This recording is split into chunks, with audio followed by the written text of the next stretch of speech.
মোহাম্মদ সালাউদ্দিন নামটার সাথে আপনি খুব বেশি পরিচিত না। হ্যাঁ, এই একটা নাম বাংলাদেশ ক্রিকেটে যা দিচ্ছে অন্য কেউ দেয় না, আমি বলতে পারি।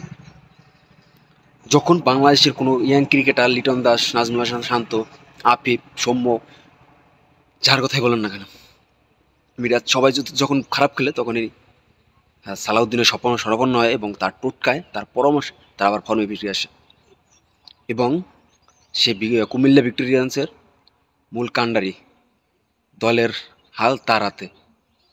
তার মতো একটা সফল ক্রিকেটার কোচ থাকতে বাইর থেকে আমরা 30 লক্ষ টাকা বেতনে কোচ রাখি এবং সে এইটা বলে বিপিএলের, হ্যাঁ, যে তার নাকি বিপিএল দেখলে সার্কাস দেখে মনে হয়, টিভি বন্ধ করে চলে যায়।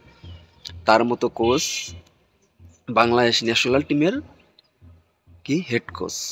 আর সালাউদ্দিনের মতো কোচ যার টোটকায় বাংলাদেশ ক্রিকেট ফিরে আসে, আবার বাংলাদেশ ক্রিকেটটা ফিরে আসে, তারা সে অবহেলিত কেন?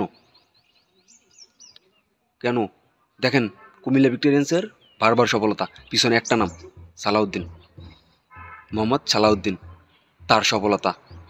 তার মতো একটা কোচ থাকতে বাংলাদেশের 30 লক্ষ টাকা বেতনে কোচ রাখার কি দরকার? নাকি বাংলাদেশের ক্রিকেটারদের কোনো সম্মান নাই? সম্মানের কথা বাদ দেন, যে নাই এটা নতুন না, কিন্তু সে পারফেক্ট কোচ। তার কাছে গেলে খেলোয়াড়রা উন্নতি হয়, কিন্তু যখন হার্দিক সিং আন্ডার যায় তখন খেলোয়াড়রা খারাপ করে। তাহলে তাকে কেন জাতীয় দলে দেখতে পাচ্ছি না আমরা? সে যখন বাংলাদেশ এত কিছু করতেছে, সে সফল কোচ, তাহলে 30 লক্ষ টাকা দিয়ে বাইরের কোচ রাখার কোনো মানে আছে? কোনো মানে নাই। যেখানে কোনো সমস্যা হলে তার সর্বন্ন, কেন তাকে জাতীয় দলে আনা যেতে পারে? অবশ্যই আনা যেতে পারে। বিসিসিআই রত্ন চোখে দেখে না,